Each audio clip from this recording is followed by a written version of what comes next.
Howdy, all of you delicious people. I'm here today to view Stephen King's Silver Bullet. So, the thing that I find so unique about this movie is not only do we have an unlikely hero, which of course is to be a kid in a wheelchair, who is to try to go on and want to take on this werewolf because it seems that no one else is going to go on and figure out who this is and also try and kill it, because if anyone is to go on and figure out who this is, they don't last very long. So Marty seems to be the only one who is to possibly have the ability to take on this werewolf and save the town from this threat. The one thing that I also thought was so interesting about this movie is that the attacks that this werewolf does isn't random. There's a whole reasoning behind it, which I was like, wow, like, this is kind of really cool too. And for those of you who can go on and figure out who the werewolf is at some portion of this movie, or at some point try to put the pieces together, because it could feel a little bit like a whodunit in some ways. But anyways, so I enjoyed this movie. It was fun. Um, I would say at the end of the day, this is to Silver Bullet probably like an easily great movie, just because I like the darker approach of scenarios and story, and I also like the effort that this movie puts into, especially the whole dream sequence part of the film. Um, yeah, a lot about this movie is to, of course, still hold up today, and it seems that no one else is to go on and do this kind of werewolf film, because more than likely they would probably, for the most part, try to go on and do a CGI'd approach instead of actually doing like a makeup approach, because heaven forbid you spend the money to do that, like because you have like movies like Cursed that try to cut corners and so on and so forth. But it obviously comes off as like, yeah, that's obviously a CGI'd werewolf. Um, but anyways, I think it's about that time to just say that this movie was a great movie. Uh, it's on AMC Plus. That's where I went on and saw it. If you can't afford to have a subscription for AMC Plus, I would also recommend. There's a number of new reviews that I would go on and have talked about newer movies. You can probably find a plethora of different apps that you can dare in fact watch Silver Bullet on too. I just don't want to rattle them off because, in all honesty, I watched it on AMC Plus. I watched Silver Bullet on AMC Plus. So if you don't want to go on and be like, oh, maybe there may be another way to see this that is for free on another app elsewhere. But that's just where I saw it. So check out my new releases also, and you'll find a plethora of different apps that you can dare in fact bootleg your way to see Silver Bullet for free. So with that said, it's gonna be really hard to figure out a way to like tee this movie up. It's a simple werewolf movie that attaches itself to a town. We go on to have one by one these characters killed, and it seems that the the sheriff and Deputy Pete don't really know where to go or what to do with this case. It seems that this is to be a town that doesn't deal with murder all that often, to the point to where the mayor is going on and walking up to the sheriff. It's like, well, hey, do you have any leads? And Sheriff Joe's like, ah. And then he just walks off because he's like, I don't know what to tell you. So yeah, so that's kind of the funny part of this film, where like by the time the sheriff is to really put the pieces together, it really gets down to the point of it being too late. So, with that said, yeah, it seems at some point we go on to have Marty and we have Jane figuring it out and putting the pieces together. And so they end up having to rely on Uncle Red, who of course is to be a more adult figure, to try and go on and get them a silver bullet.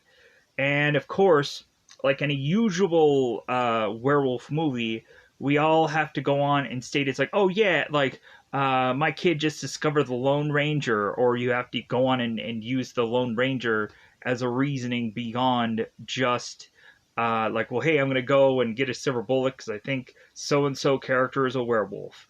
So yeah, so like I recently saw the movie Late Phases and couldn't help but make a lot of comparisons to that movie to this one because it's an unlikely guy who goes on to fight off a werewolf, but then come to find out he ends up fighting off more than one by the end of the film. And so, with that said, let's just go on and go into spoilers about this one. Let's go into a little bit more detail. So at the end of the day, you can say that this one was a thumbs up review. Really liked this film easily because, like, it's kind of stating the obvious. It's like, who goes on and hates the movie Silver Bullet? There might be some scenes of which where people are like, oh, like I don't like that part of the story, or oh, I don't like this. It's too gory, or it's too this, or it's too that, or something. But that's what happens when you roll the dice in a horror film. So with that said, I think it's about that time to just go into spoilers about this one. It is about that time yet again. Spoiler time, spoiler time. It's about that time you spoil this movie. So, in the very beginning of the film, we have a guy named Arnie who is to be this drunk who works at this railroad station, and it seems that he has this this kind of truck-like thing that attaches to the railroad or to the rail. So it's kind of this unique like vehicle where he can kind of use the tracks as a way to drive this vehicle. So Arnie ends up going on making his way after his long stretch of day, and Arnie ends up seeing animal tracks, and he's like, "Oh crap!"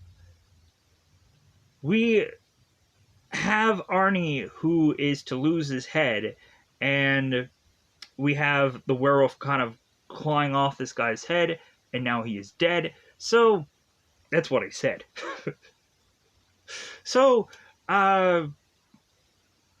we go on to like forget about Arnie, and then just have this like town get together, and we have Sheriff Joe who is going on this podium and making this speech. This bake sale and all these things are kind of going on here. So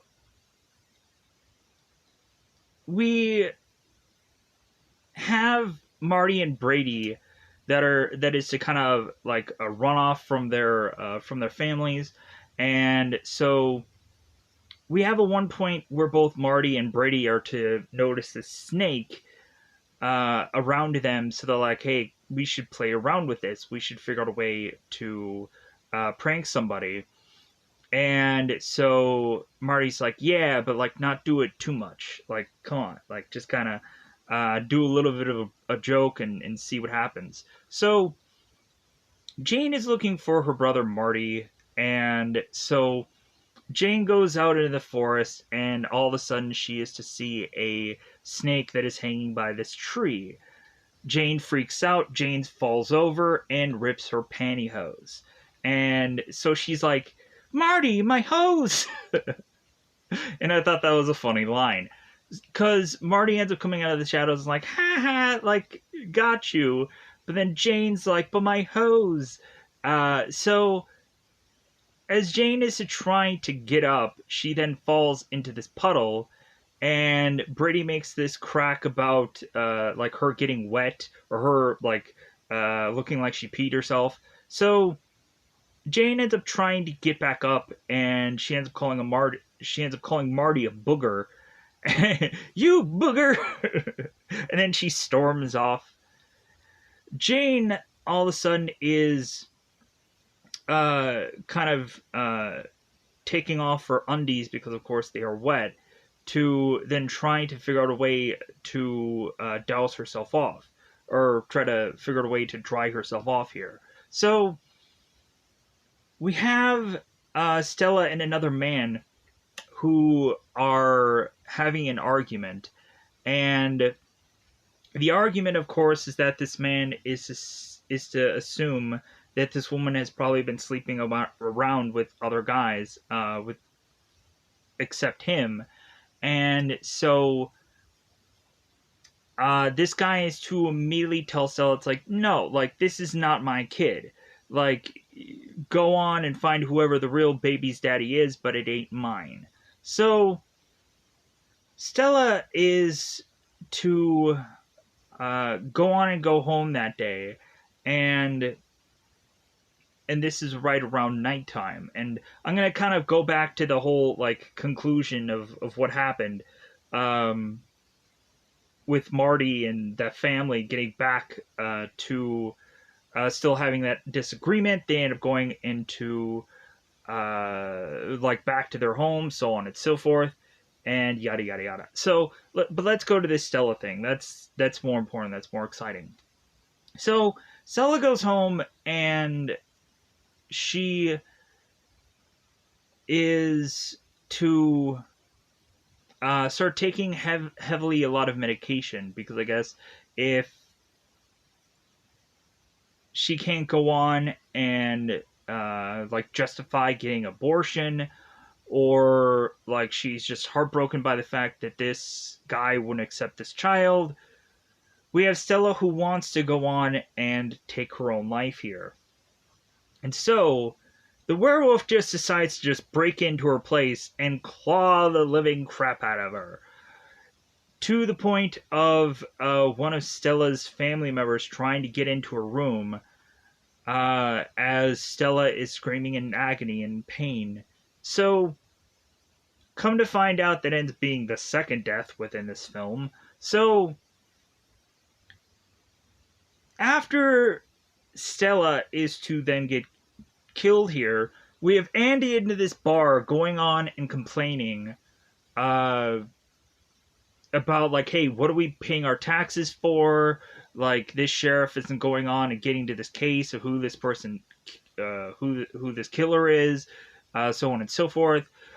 We have at a lot of points where Andy is fighting with the Deputy Pete a lot, and so we get some kind of back and forth of these characters. We have like Andy who's talking about his taxes, and we have another guy at the bar who's like, well, Andy, like, who, like, I didn't think you paid your taxes, like, and so on and so forth. So it seems like everybody's going on and arguing with everybody, and so Owen comes in with the Peacemaker bat to be like, hey, calm down, everybody, like, get back to your beers. So, in a very roundabout way. So, we have Marty that goes off to school, and after he finishes up with his school day, we have Marty that goes with Tammy after, like, Tammy really needs someone to walk her home, and Marty's like, yeah, like, I'm gonna go with Tammy, and hopefully I'm gonna end up being her boyfriend. Wouldn't that usually be the case, of just, like, Marty just being like, well, hey, if I can kind of win this girl over, like, I wanna get her as my girlfriend. But it seems that all is for naught when we get later in this film. So Marty is talking to Tammy, and Tammy's to state that she feels uncomfortable by this home and this greenhouse, and that it often is to make a lot of noises, scare the crap out of her. The interesting thing is, it seems that the shrubbery during the day, and then when we see it again at night, looks different. And, like, I can't tell of whether or not, like, they shifted or changed that, so you can see the door kind of cling more when it smacks consistently.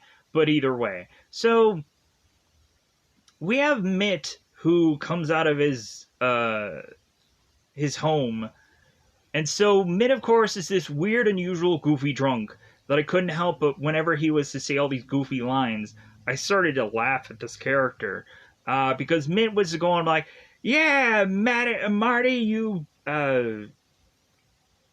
like you cripple, you guy that's on welfare, like your family's on welfare, and all of this and that." I'm like, how is it that his family is on welfare? Like, how is it that if he's gonna be who he is, how is it they're gonna end up in welfare? I don't get it, but it is what it is. So, Mitt is making all these like weird jokes and weird things and weird statements. I'm like, okay, this is unusual.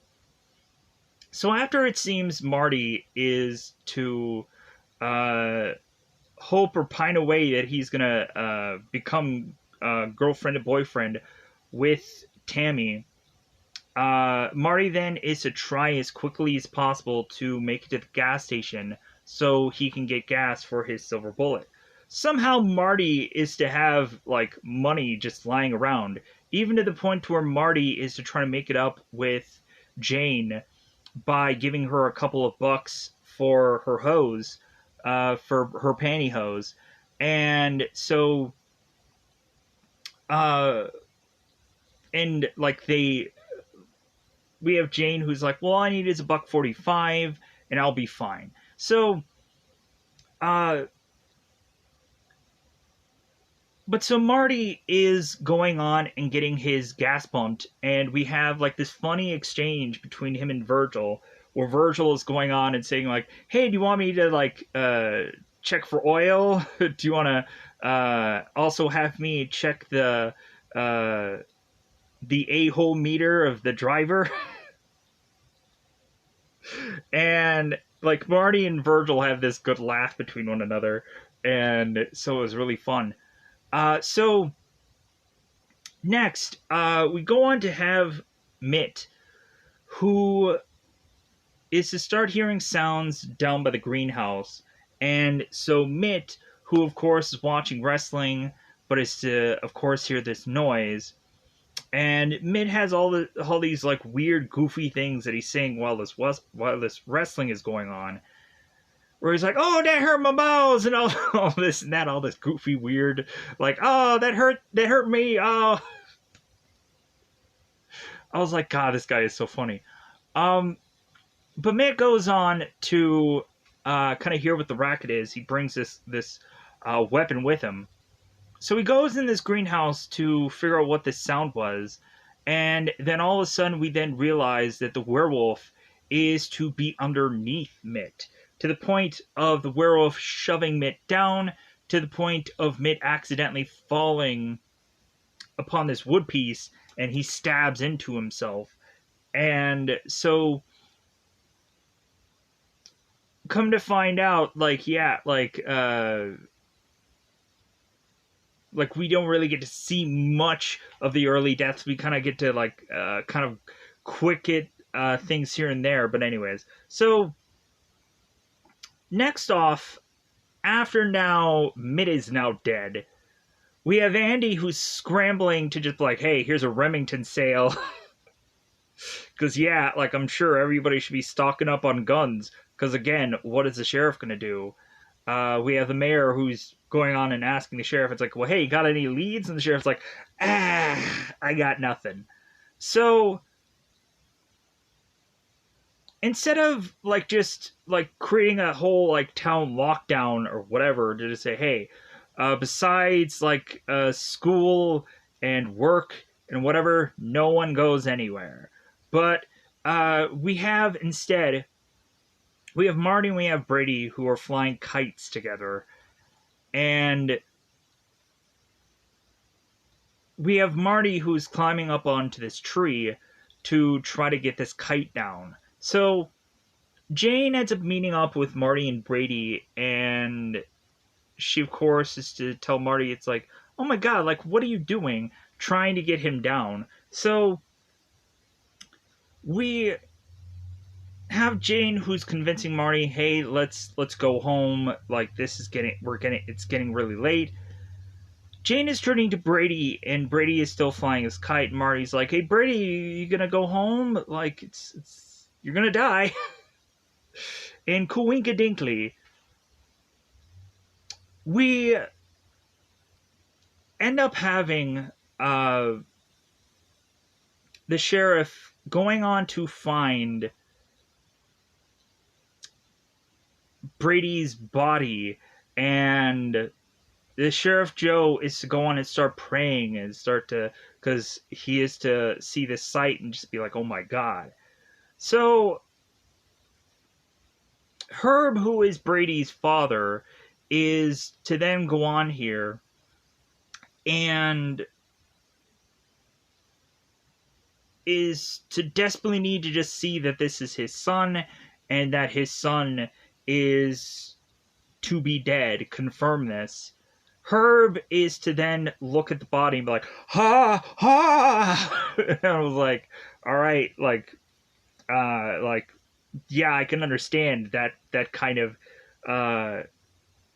way of which to like be like upset.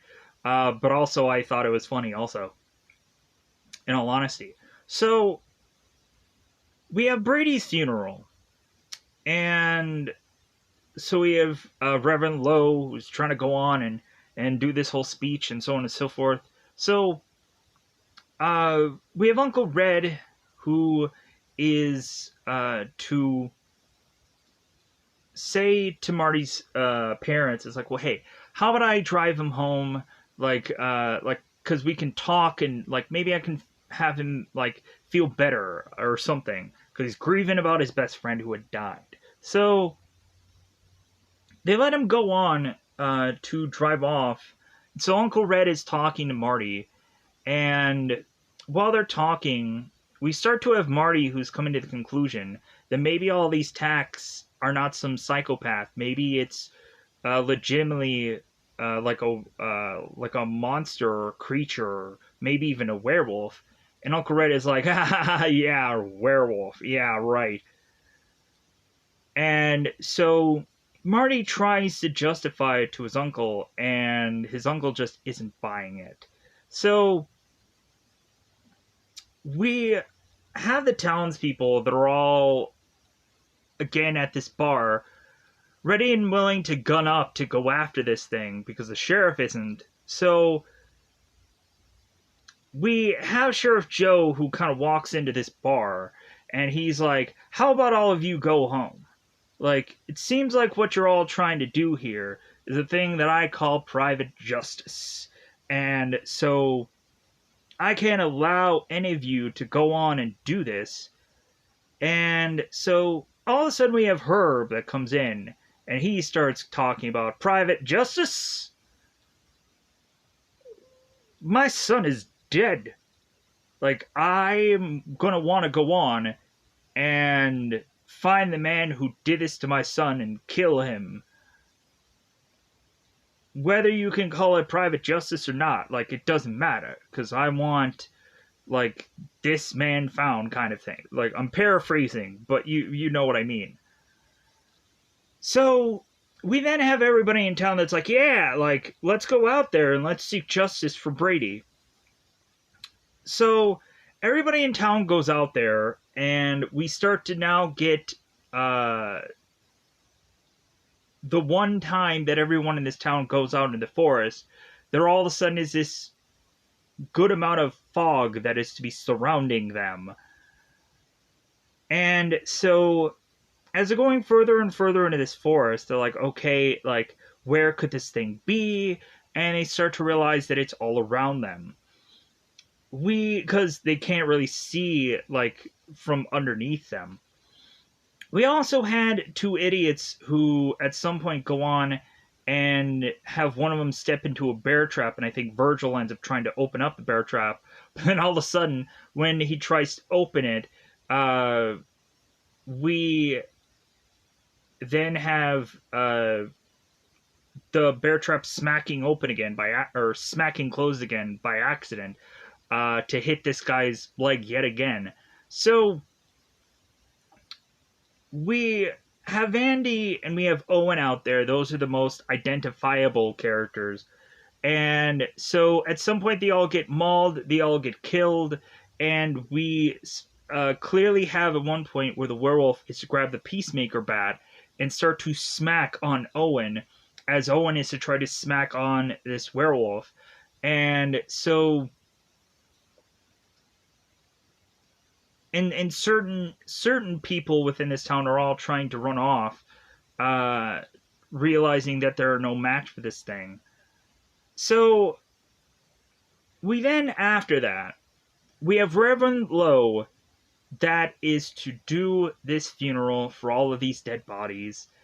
And we have at one point where Herb is to interrupt Reverend Lowe and is to speak again about private justice and talk about his boy.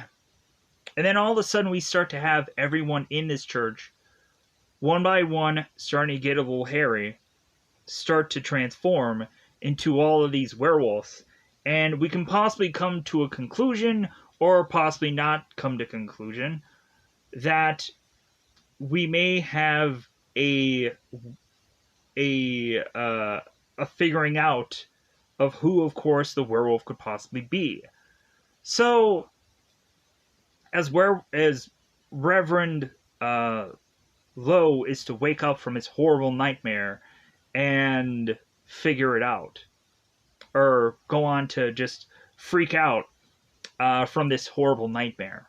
So, we then turn around to find out that the carnival for this year is to be closed because, of course, no carnival probably wants to be liable for werewolf attacks, and nobody probably wants to work in a town where there is a killer on the loose. So, Marty, of course, is very upset that the carnival is closed because he wants a fireworks show. So, instead, we have Uncle Red wanting to go on and reveal to Marty this thing that he's been working on, this present. And we also had Marty that was to state that like Uncle Red is kind of working on a new and improved version of what Marty already has. So we have Uncle Red that is buying this garage, and so Uncle Red is now to state to Marty, it's like, well, hey, like, your girl left town, meaning Tammy, she left town, your best friend died, and, like, now your carnival closed, and so, like, there's gotta be some way that, like, I can make up for all of this, and so Uncle Red is to open up this garage with Silver Bullet, what I would assume would be Silver Bullet 2. Because the wheelchair that was the motorized wheelchair, that was Silver Bullet, so I would rather call this thing Silver Bullet 2, but, like, they didn't number it. So, like, or you could go into the Iron Man way of things and call it Mark II or whatever. Anyway, still. So, Uncle Red is to try to make Marty happy, but Uncle Red is to also, even though it's September, Uncle Red is going to give Marty the 4th of July in September by giving him all these fireworks and telling him, like, yeah, like, fire all these off, do it near the house, have fun. So, Marty then goes on, and instead of doing exactly what Uncle Red had told him, Marty then goes off to this bridge. So, Marty makes it to this bridge, this wooden-like bridge, and so Marty starts firing off all these fireworks, thinking that he's alone, thinking that he'll be fine, and so we have Marty that is just trying to have some fun, trying to forget about all his worries, and all of a sudden we end up having a werewolf situation. Well, the werewolf is to go on and find Marty, and is to get closer and closer to him. So, we have Marty who realizes that this werewolf is nearby, so Marty does the only thing that he has at hand that he can use as a weapon, which of course is one of these fireworks. Marty blasts one of the fireworks into the werewolf's eye. It's like, ah, ma! The werewolf growls. So, we have a moment here where Marty's realizing, okay, this werewolf is going to be dealing with this firework. I can take my silver bullet, turn it around, and try to gun it and make my way home. So, because how Marty is to have gone on and, like, he ends up kind of using this kind of metal, like, thing to kind of climb down to the silver bullet. And when Marty gets back home, he climbs back up this metal thing to get back into his window. And the whole thing of it is that I think everybody goes on and is to think within their brain is, why didn't Marty close the window? Because obviously if we have Stella, who is to have been attacked by this werewolf simply enough by going through her window, you would think that Marty would suffer the same fate. So we have Marty that goes on and tells Jane what happened the night before, facing off against this werewolf, stating that whoever this werewolf has to be now has to be a person who is to have lost an eye. So Marty is to convince Jane that whoever the werewolf is to be a person who lost an eye. So Jane goes on for like UNICEF or whatever charity to go on and collect all of these cans and these bottles. And I don't know if it was UNICEF, I could be wrong. Like, I think I saw some name and I just came up with it. Maybe it was Medco or something like that. It was some kind of charity that that the church is putting on. So we have Jane who's going around trying to find all of these people in town, and we go to the barber, and Jane is looking for the barber. It's like, hey, do you have any bottles? Do you have any cans? Looking at Andy's face to kind of take this towel off to see if he's the werewolf. Looks like he's not. So Jane goes through the entire day through everyone in this town, goes in the bar, tries to find bottles or cans, cannot go on and find like the guy without the eye. So finally, by the end of the day, after Jane is exhausted, spent farting her way to trying to figure out who this one-eyed man is, or maybe it's a woman. You don't want to go on and rule that out. Very rarely have ever, like, werewolf movies been, like, a woman. Like, I can come up with, like, two. But anyways, moving on. So maybe people can think up more than that. Let me know in the comments below. So then maybe I can see when exactly how long people have been watching this video for. That'd be great. So Jane goes on to go and see Reverend Lowe. And so Jane is now ticked off at Marty for the 80th time. So, already in this film. So, when Jane is going on and speaking to Reverend Lowe, she looks at Reverend Lowe's face. And Reverend Lowe is to have an eye, is to have like some gauze upon his face, making us realize that Reverend Lowe is the only man who could possibly be the werewolf now. And now we've kind of clearly stated that Reverend Lowe is obviously the werewolf. So Jane is to be like, she's stunned. And Reverend Lowe's like, Jane, are you okay? And Jane is like, well, yeah, I think the sun got to me. I think I need to go on and, like, I need to go home. And the Reverend Lowe is like, well, like, I can give you a soda. And I'm like thinking, this girl is possibly dehydrated. What good would a soda do? But, like, I guess it's better than nothing. Plus, this guy has all these soda cans, the Coke and the Budweiser, and who knows how many of these that he slugged over time. So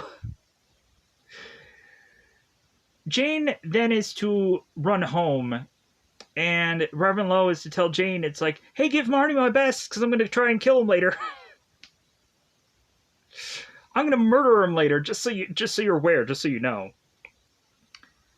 So we then have both Marty and Jane that's like, okay, like, this reverend has to be the werewolf. So Marty goes on and does all these like newspaper clippings and sends these letters to Reverend Lowe telling him to end his own life for the sake of the town and so on and so forth.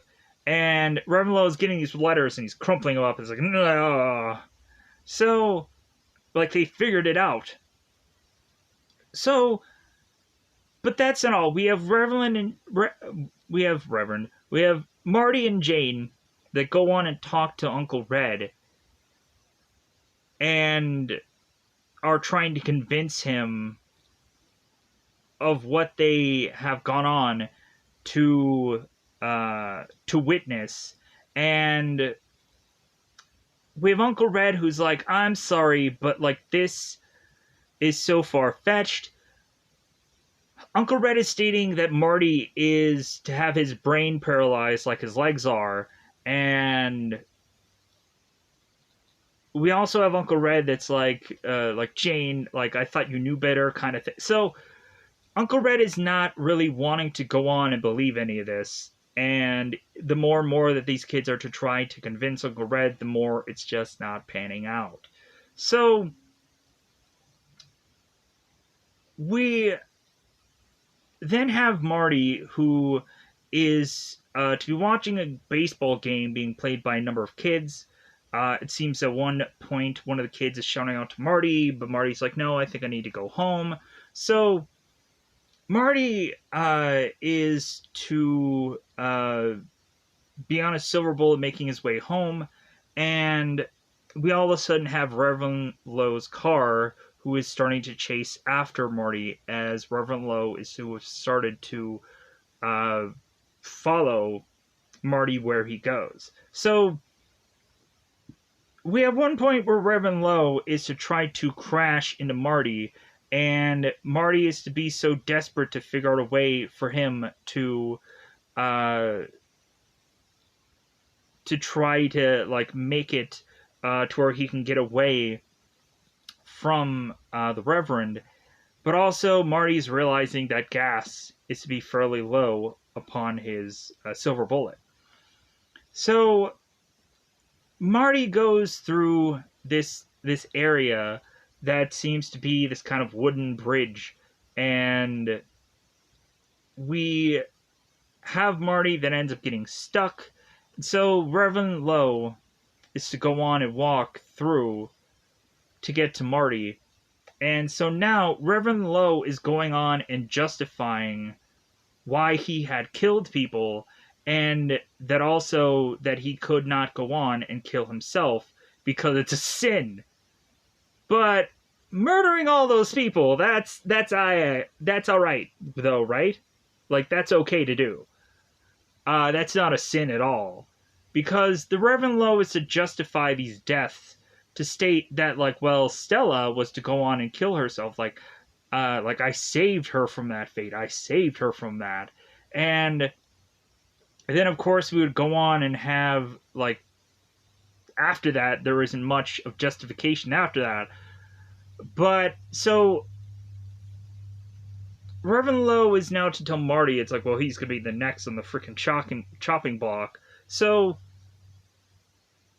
as Marty is to go on and see that Deputy Pete in his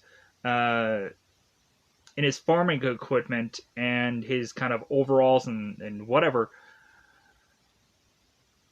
we have Marty shouting to Deputy Pete. Deputy Pete has noticed Marty and kind of walks back to see that Marty is having trouble and he's a little scared in that area. So I guess at some point we would have to go to the conclusion that the Marty is going to get helped out here. So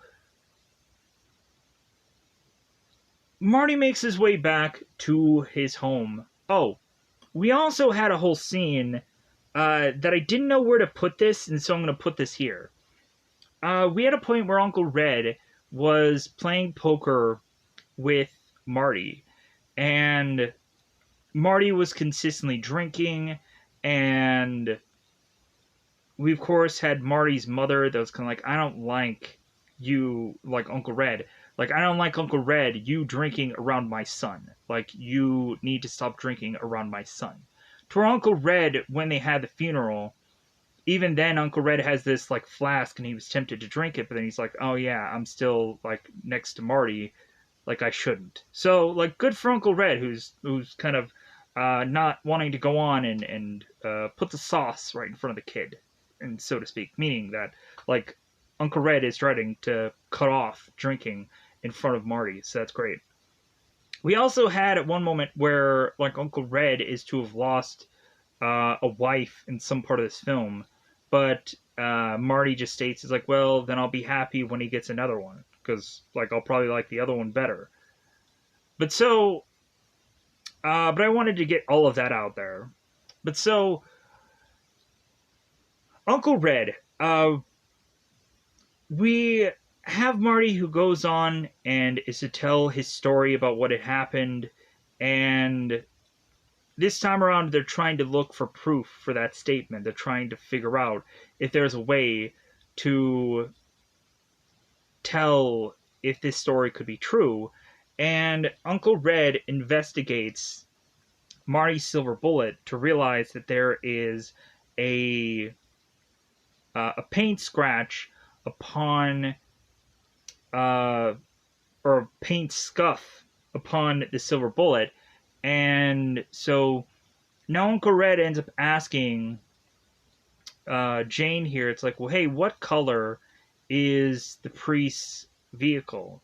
And Jane is to say, it's like, well, it's blue.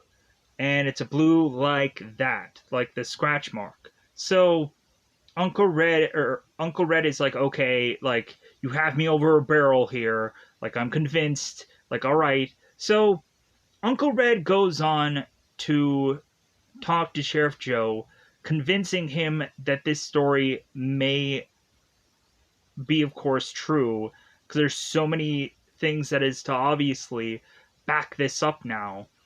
And so Reverend Joe is asking Uncle Red, like, you know how far-fetched this story really is, don't you?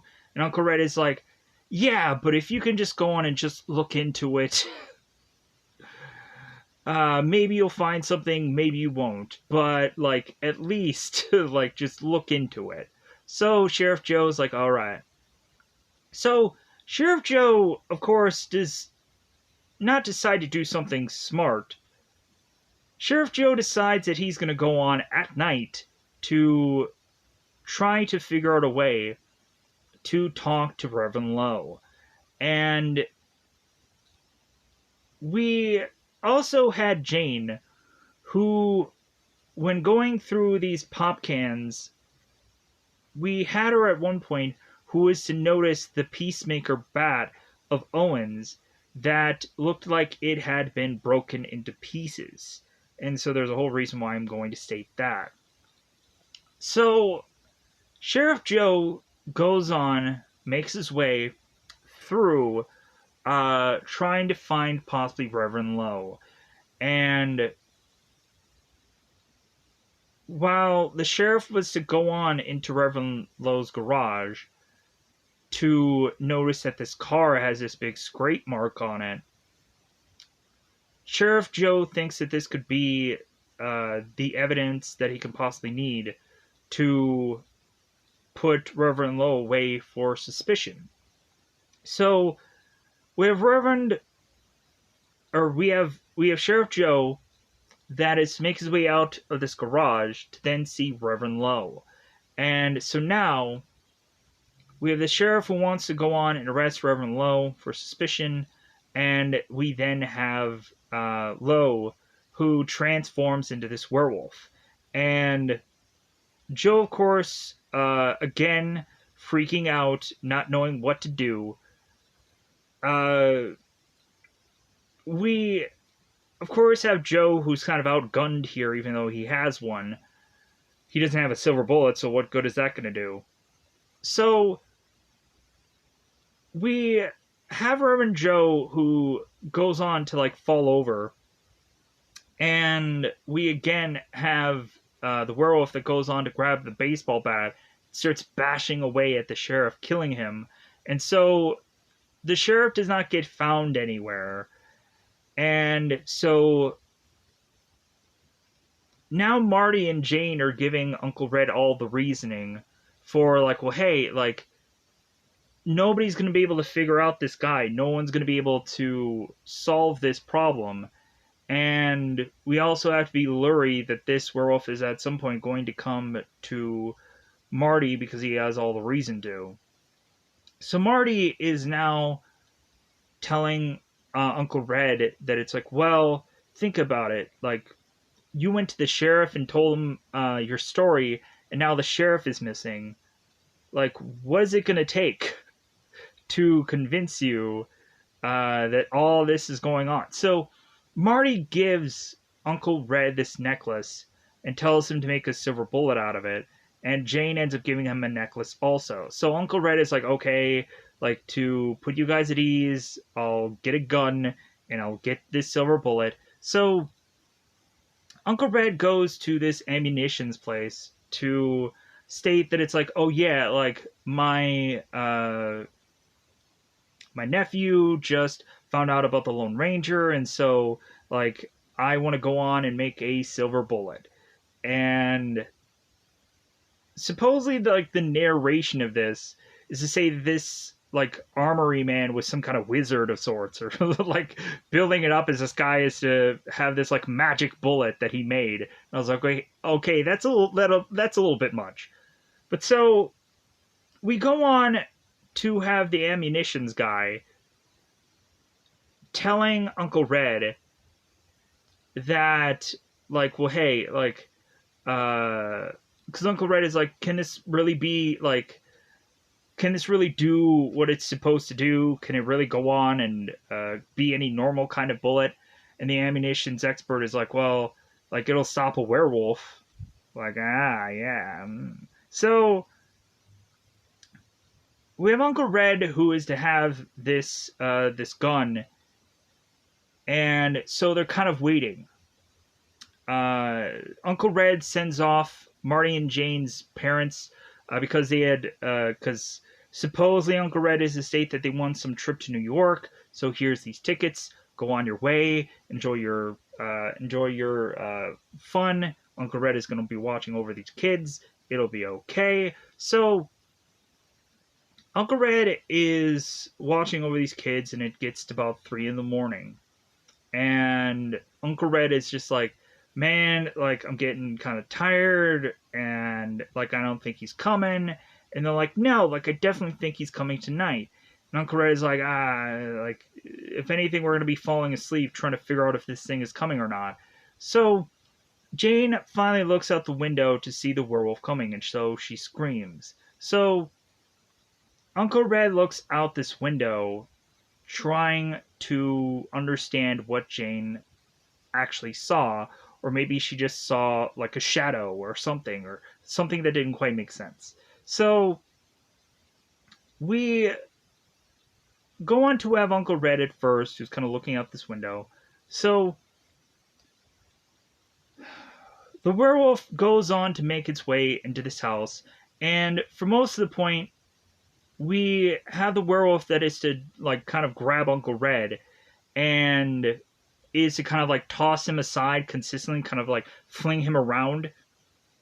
We had Red at one point who grabs this piece of wood and, like, kind of smacks it against the werewolf, because, of course, we had Red that was trying to get the bullet back into the gun. He was like, oh, yeah. So he drops, of course, the bullet. The bullet goes flying.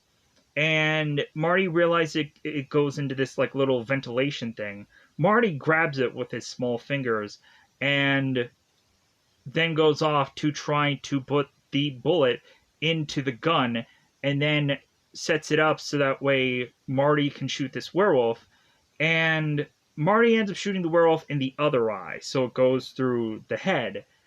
And so it's like, okay, like, rationally, we would have to go on and assume, like, where can you go on and shoot a werewolf to where it's dead, to where it's definitively dead? And so, like, because I don't think, like, the heart makes a lot of sense. Uh, but you know, like that's where a lot of people would state it's like, oh no, you got to kill it in the heart. Plus, also, like when really looking at it, would a werewolf want to get shot in the head? No. But so, anyways, Marty shoots in the head, and then the werewolf de-transforms, and Uncle Red is looking at this thing untransforming and is like, oh my god. So we then have the werewolf de-transforming back into Reverend Lowe, and we're thinking all is over, right? But then we have one last scare where Reverend Lowe's like, bah! And then he falls back over. It's like, mother. I knew that was gonna happen because, of course, like I remember there being uh, this one like trailer for like Halloween, and they end up using that like scare as like one of the things for one of the trailers for some Halloween thing, and of course to that day I'm like, oh yeah, that's from like Silver Bullet. Uh, but yeah, so like uh, after they have gone on and killed this werewolf, they don't show like the aftermath of everything. What they just show is that Uncle Red, Marty, and Jane are all comforting one another, and Marty and Jane are telling one another that they love one another.